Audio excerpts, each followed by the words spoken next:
සිංහල භාෂාවේදී වගේම දෙමළ භාෂාවෙදිත් ඒකවචනය අනුව බහුවචනය වෙනස් කරන්න ඕනි.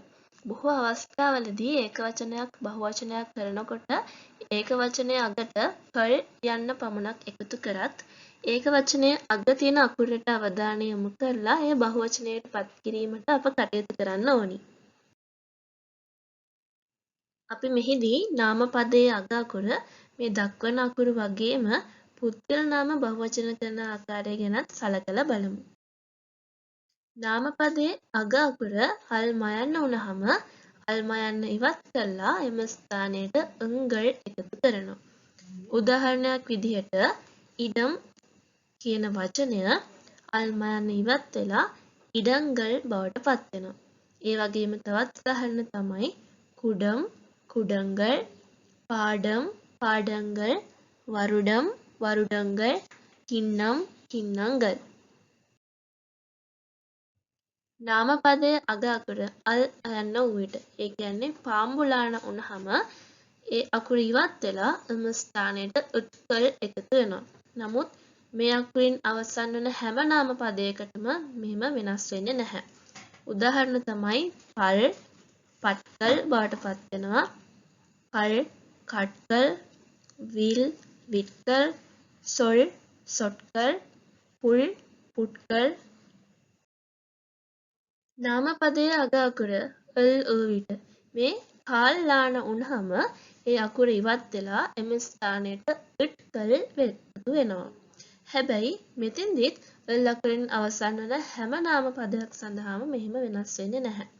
උදාහරණ නාල් නාට්කල්, ආල් ආට්කල්, මුල් මුට්කල්, වාල් වාට්කල්.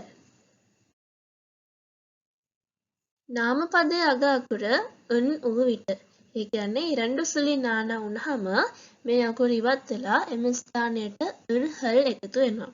උදාහරණ அரசன் அரசர்கள், தலைவன் தலைவர்கள், நடிகன் நடிகர்கள், மாணவன் மாணவர்கள்.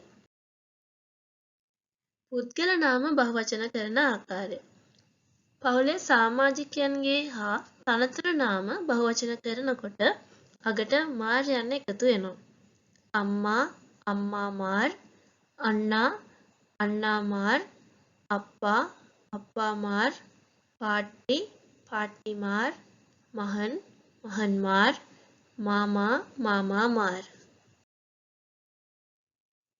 ඒ වගේම සමහර පද සඳහා කල් පමණක් එකතු වෙනවා. ඌර් ඌර්හල්, කාඩු කාඩුහල්, වීඩු වීඩුහල්, විඩෙයි විඩෙයිහල්, தொலைபேசி தொலைபேசிகள், උඩෙයි උඩෙයිහල්. සමහර පද සඳහා උත්කල් එකතු වෙනවා. උදාහරණ පූ පූක්කල්, ඊ ඊක්කල්, පසු පසුක්කල්, කොසු කොසුක්කල්.